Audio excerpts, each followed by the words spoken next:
பன்னீர் gravy ரொம்ப ஈஸியா டேஸ்டியா வந்து பண்ணலாம். அதுவும் பிகினர்ஸ் கூட ரொம்ப சுலபமா பண்ணிடலாம். ரொம்ப டேஸ்டா வரும். அதுக்கு வந்து பன்னீரை வந்து இந்த மாதிரி கியூப்ஸா கட் பண்ணிட்டு லைட்டா எண்ணெயில வந்து ஃப்ரை பண்ணி எடுத்துக்கோங்க. எண்ணெயில ஃப்ரை பண்ணிட்டு நம்ம கிரேவில போடும்போது ரொம்ப டேஸ்டா இருக்கும். ட்ரை பண்ணி பாருங்க. அதுக்கப்புறம் அதே எண்ணெயில வந்து ஜீரகம் வந்து பொரிய விட்டுக்கோங்க. அதுக்கப்புறம் கிரேவிக்கு ஏத்தாப்புல தக்காளி, வெங்காயம், இஞ்சி, பூண்டு இது எல்லாத்தையுமே சேர்த்து பேஸ்ட் பண்ணி சேர்த்து பச்சை வாசனை போற அளவுக்கு நல்லா வதங்கினதுக்கு அப்புறம் நம்ம வந்து மசாலா சேர்த்துக்கலாம்.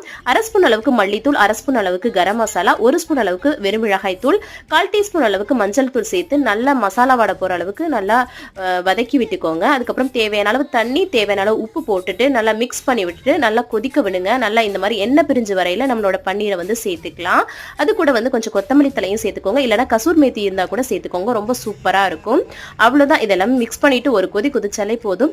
பன்னீர் கிரேவி ரொம்ப டேஸ்டியா ரொம்ப ஈஸியா ரெடி ஆயிடும். இது வந்து இட்லி, தோசை, சப்பாத்தி, பூரி, அதுக்கப்புறம் புலாவ், ஜீரா ரைஸ் எல்லாத்துக்குமே நல்லா இருக்கும். ட்ரை பண்ணி பாருங்க. பிடிச்சிருந்தா லைக் அண்ட் சப்ஸ்கிரைப் பண்ணிக்கோங்க.